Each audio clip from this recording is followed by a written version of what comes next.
public transportation overall, but more specifically, I'm kind of looking into light rail. But just to begin, so what is your specialty within public transportation, or in transportation? Transportation, yes. That's a good question. My degree, actually, my PhD is in geography. So I did a lot of work teaching transportation geography, which deals with location issues. In fact, if you look at, you ever ask the question why things are where they are, is really a function of two things. One is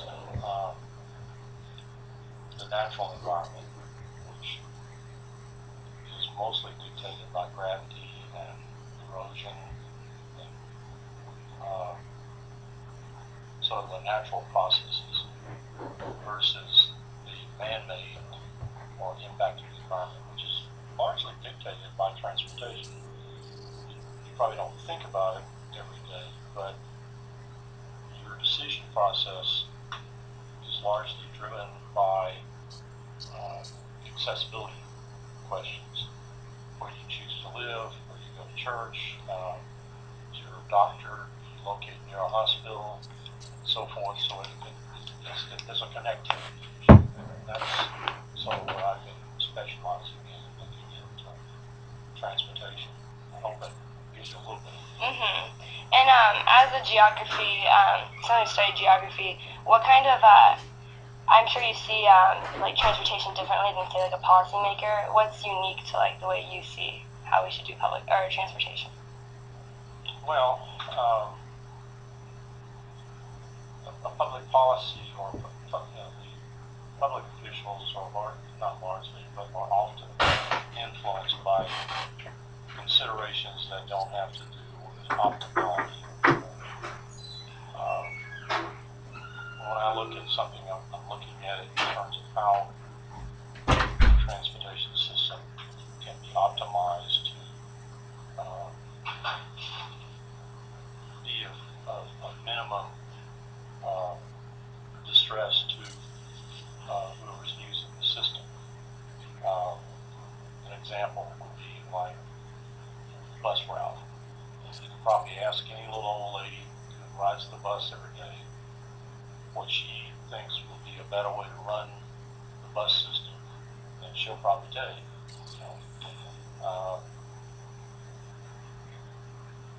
Everybody thinks they're an expert in terms of how to do transportation better than the people who actually specialize in that. But there's always room for improvement, and one of the things we don't do in the public transportation arena is treat that system as a dynamic system that can be changed. And the buses traditionally always have run a particular set of routes. Unlike a light rail or a trolley system, it's pretty much dictated by where the track is. But for the bus system, that's capable of being flexible. And so when you get up in the morning, you live in an apartment complex somewhere nearby, you've got the KU bus system. You might hop on the bus instead of driving your car, partly because there's no place to park at KU unless you park in the park and ride. And so you optimize your time or your use of your time according to what is available.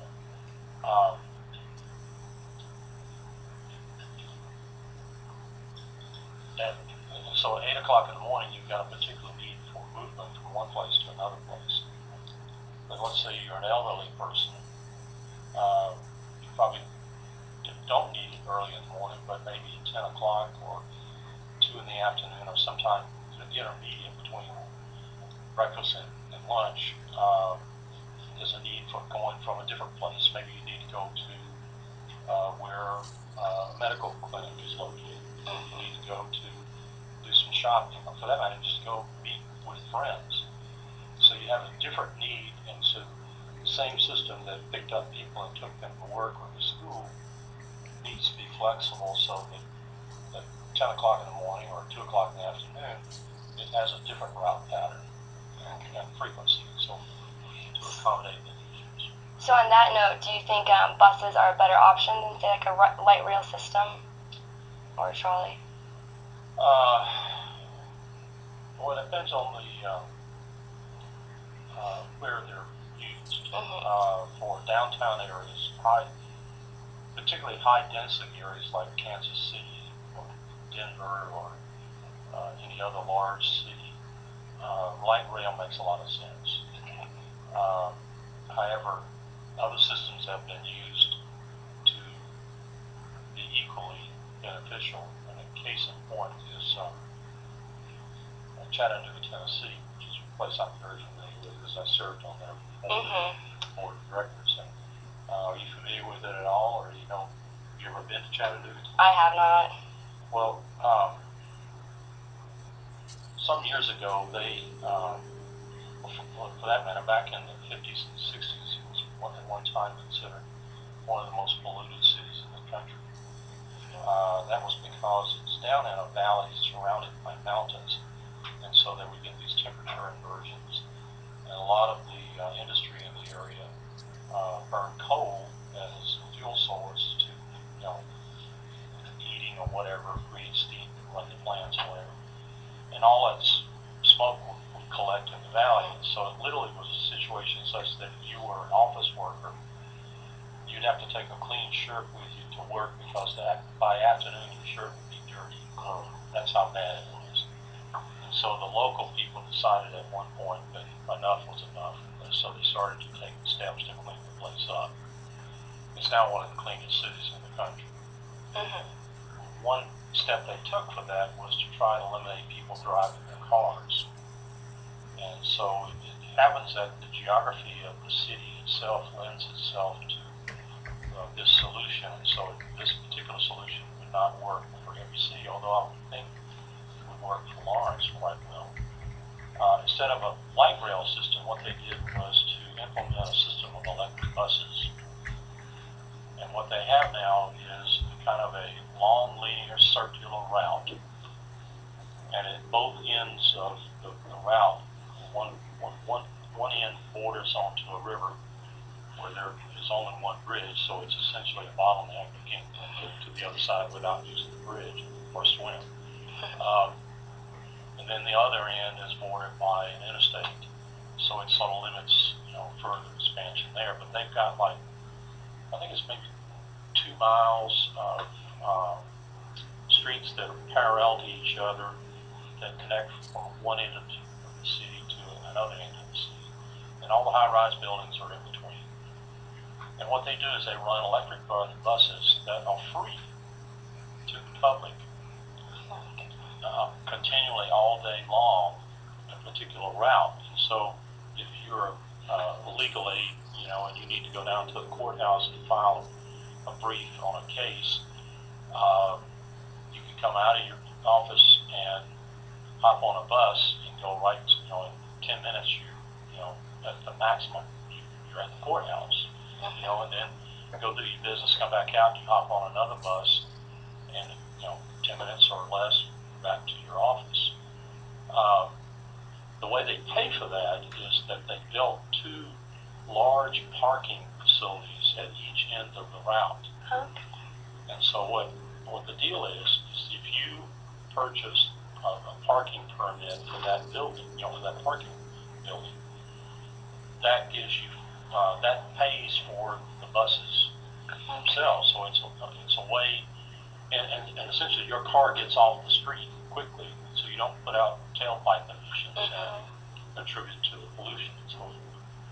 Well, Lawrence could have something similar to that. I mean, you've got Vermont and New Hampshire that parallel Massachusetts, which is the main drag through town.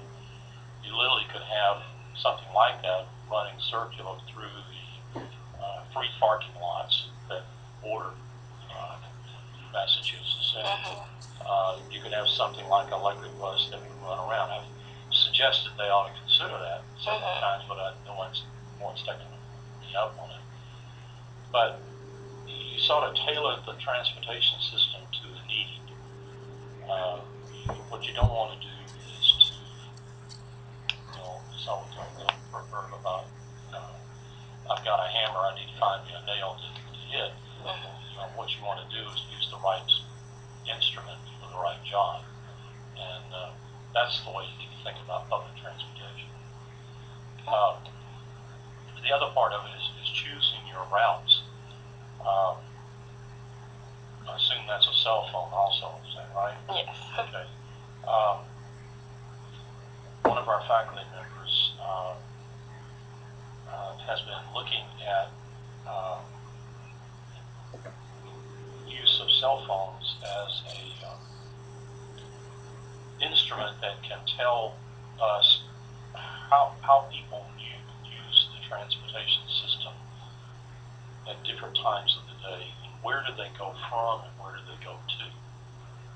In the morning, if you have it off, you turn that thing on, and if you've enabled, you have to enable part of the location capabilities of that thing. It has a GPS tracking system. They're legally required to make it accurate down to like 100 meters. But if you want, you can choose an option on there to have it more precise and locate exactly where you are. Okay? All right, suppose you're coming to school here at KU and we make a deal with you when you register that, okay, we will reduce your, what do they call those, the fees that you pay for busing and all that. What is that called? I think it's part of your student fees. Just I'm not sure. something like that. Maybe they'll give you a $20 break on that if you allow us to track your phone. We don't care who you are. All we want to do is know that 7 o'clock in the morning you're at this spot, and at 8 o'clock you're at this spot. And so if I have, we have something like 25,000 students. If I had at least maybe 5,000 of them, that's a pretty good sample. And I track them throughout the day, 5 days a week, and it's 6 and 7, Saturday and Sunday. I've got a pretty good idea of where people are and then where they want to be at different times of the day. Then that allows me to say, well, why don't I put a bus route that connects this group of people, large number of people, and they all end up over here. They may drive their cars now, but if I put a bus between those 2 points, maybe they will use that bus to go between A and B instead of driving their cars. We think that that's probably a logical way to lay out bus routes for any city. And likewise, it might be the same for light rail. In Kansas City, of course, you have all these large companies probably that have offices downtown. It'd be nice to know where office workers go about doing whatever they do. You can imagine a law office doing what I've just described in Chattanooga. Legal aides doing business for the lawyers. Lawyers only go there when they have a case that has to be tried. But likewise, there's other kinds of activities that go on in an office complex. And so if you can gauge or measure, the need, then you can match a resource to that need. And that's the trick that you got to learn how to do in public transportation. I hope that helps you. Oh yeah, definitely. So you mentioned the Kansas City and how they're looking to put light rail in right now. Right. Do you think that is a good solution for the public transportation in Kansas City? And you think it will be very effective? Yeah, it's got to, again, it depends on the route. I think it would be effective if they would run that route all the way onto the airport. They might find that they have no larger number of people using it. But on the other hand, I don't know that much about air traffic out of Kansas City International, um, how much of it comes from downtown area in Kansas City versus suburbs surrounding them, because that's where, if I go and travel, that's where I gotta go. Yeah. But at least in the downtown area, it makes a lot of sense to provide something like that. But it has to be pretty inexpensive. I mean, you can't, I don't know what the price point is for an individual that they will be willing to pay it versus taking something else, like their own car. But you're going to have to price it, and probably it probably almost always has to be subsidized. Yeah. But people don't realize that, you know, if I'm in Los Angeles, for example, which I was about 2 weeks ago, and I watched from my hotel room the freeways, the 105. It was congested both ways for a good part of the day. You know, it's just bumper. Everything was moving, but it was just bumper to bumper. Yeah. But it was pretty congested. Would I pay if I only had that as an option of going to work or whatever? Would I pay a little extra in order to have a transit system that would take somebody from A to B that wasn't on the freeway? And that's the question I think they're wrestling with now, is that they do have not a subway, but a transit system. But it's kind of like Washington, D.C. You're not old enough to know the history of the metro system in Washington. Have you been to D.C. yet? I went when I was 2, so no.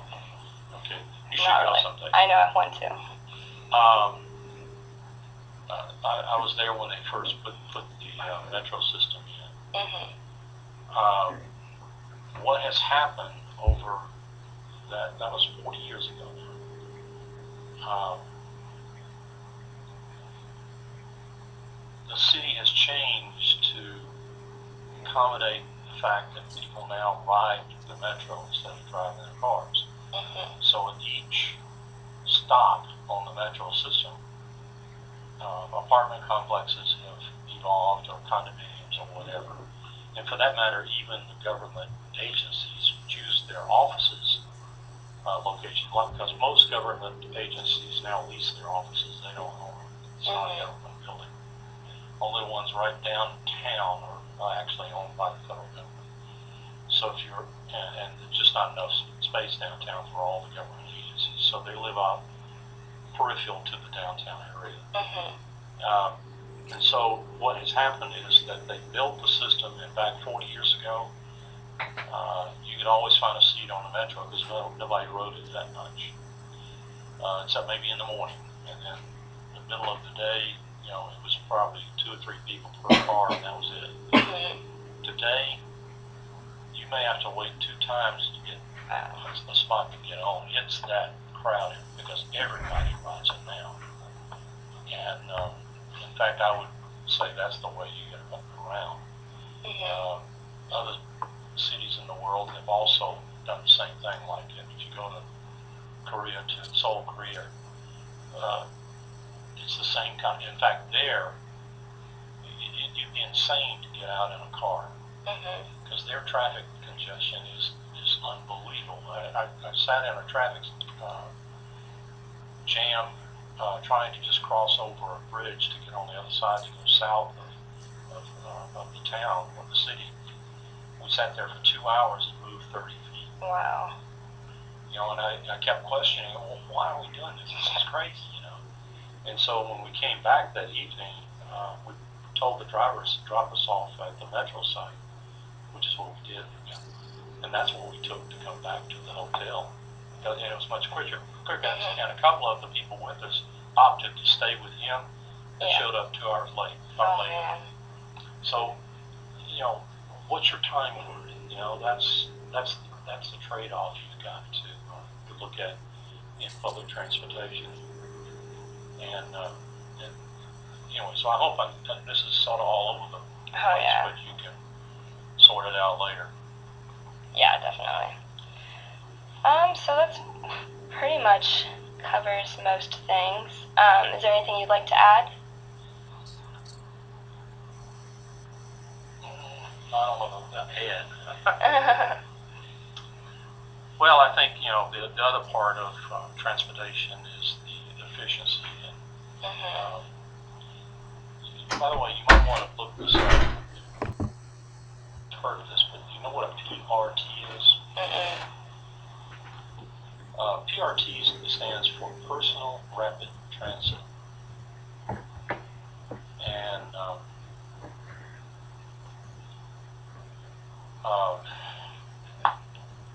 it's been looked at in several places in the world. In fact, if you go to Las Vegas, they have a PRT in the casino area.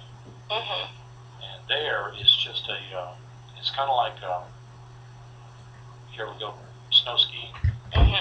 When you ride the lift up to the top of the mountain, you only have like 2 people that can sit on it. Sometimes 4 or whatever. This system in Las Vegas is like that. A lot of old people go to Las Vegas. If you're going to make money, you got to move them from one place to another place and so forth. So that they found out that putting a PRT in made sense, because they could get somebody from the restaurant to the casino, back and forth and so forth with this system. A guy in England at University of Sudbury, Sudbury, I think it's what his name is Martin Lawson, Lowson, invented something called an Ultra. It's Ultra. So if you Google the Ultra or his name or University of Sudbury, you'll get a whole bunch of stories come up about this public or personalized rapid transit system, which they had proposed over here at the Legends and the Speedway. You've been over there in that area. And so people have been looking at that as a way of connecting all of those different things together. So you can park your car and then hop on this thing and go wherever you want to go. Shopping, you want to go shopping, you want to go to the casino, or for that matter, if they're having a race, go to the race. It makes a lot of sense. We've done surveys of us, and most people who ride the bus don't want to do that, but they don't have any option other than that. Okay, they can't afford a taxi to pick them up and take them from A to B. So they're forced into riding the bus. What they don't like about the bus is you're on there with a whole bunch of other people, most of them you don't know. Okay? What the PRT does is allow you to choose 2 or 3 people, or 4 maybe at max, people per vehicle to move from A to B. The neat thing about the Ultra vehicle is that you're at one stop, and let's say you're at the parking garage, like the electric bus deal. So if you had a PRT, you park your car, you hop on the PRT with maybe your wife or your child, and you take your credit card and swipe it, and it charges your fee, and you punch one button, your destination button. The vehicle goes from where you are to where you want to go. It doesn't stop anywhere else along that route. Now, of course, you only have certain stops, but one stop might be a shopping mall, another might be some amusement park or whatever. So you can envision a situation where you have multiple stops with multiple things going on in each stop.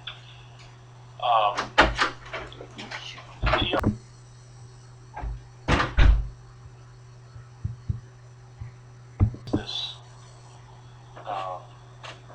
uncomfortable of getting on with a bunch of people I don't know, or maybe muggers or whatever else. You know, that's sort of the mental image that people get when they're on the bus. And then something else coming up. Oh, yeah, sorry. And I think at some point it may become more commonplace to have those kinds of systems.